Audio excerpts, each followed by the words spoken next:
stuff, but we got a lot of stuff. But obviously, the Chili Bowl happened. That's going to take up a lot of time. But before we get too far, an interesting thing kind of happened last week.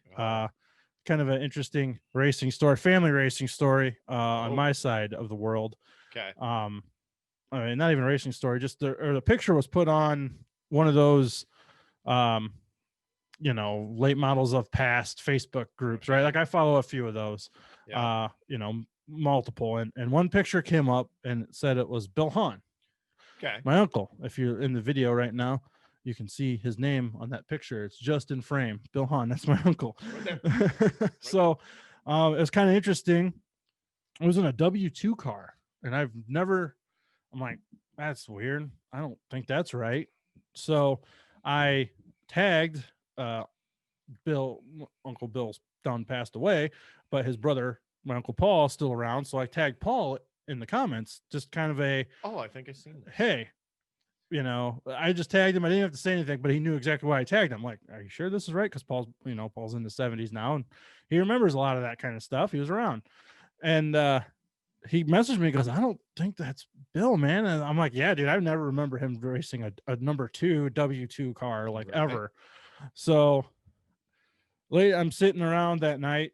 I think I was in here messing with stuff or editing video or something, and Kenny calls me. Kenny Hahn, the original Dirt Nerds car, Right.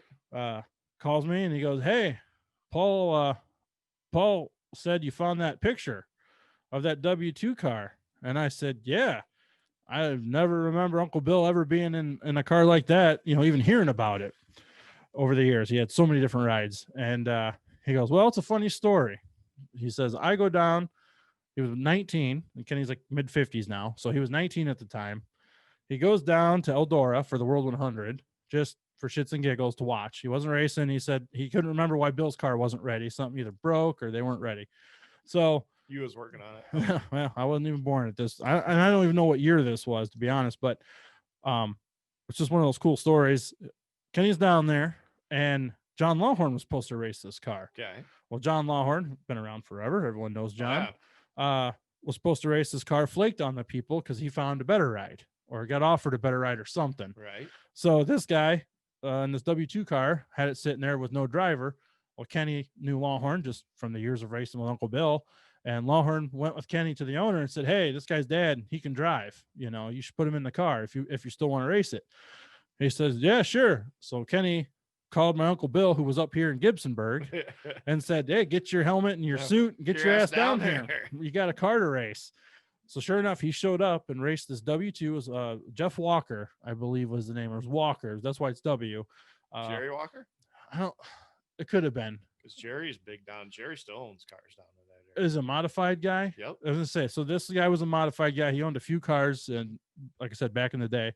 And anyway, never drove the car. This was the World 100 back in the day. So he qualified Friday, 200 cars, 120 make it to the heat races alone. Everyone else goes home. So Bill qualified it mid-pack to a heat race, and then made it to the B main, which, wasn't easy to do back then. Kind of how the Chili Bowl is, right? Yeah. Made it to the B main and finished like 2 spots out of transferring into the World 100 in a car he's never even seen before. Yeah, never even seen. So it was not indeed a fake picture or a misidentified picture. It really was my Uncle Bill. Just a one-night stand. Yeah, a one-night stand, a two-night stand, because you qualify at one night, you race the next. But yeah, just on a whim. So that was a good one, because it was 2-night stand. That's a lot better than one-night stand.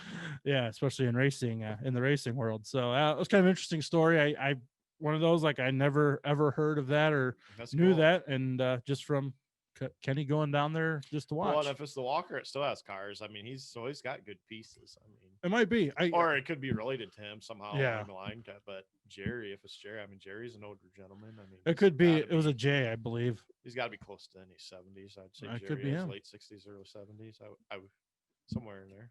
Yeah, he has a couple cars, and Kenny said he was kind of always a modified guy, or became a modified guy after that. So that was an interesting story. It is. Never heard that. You learn something new every day. There you go. When you got racing, you know this. When you got family that's been in racing since way before you were born, there's a lot of gaps that don't get filled, and you've missed a lot of things. Oh, yeah. I mean, yeah. And that's the thing, both of our families, I mean, we're just two idiots standing here talking or sitting here talking. Sitting here, yeah. You don't look at us. We don't stand. Come on.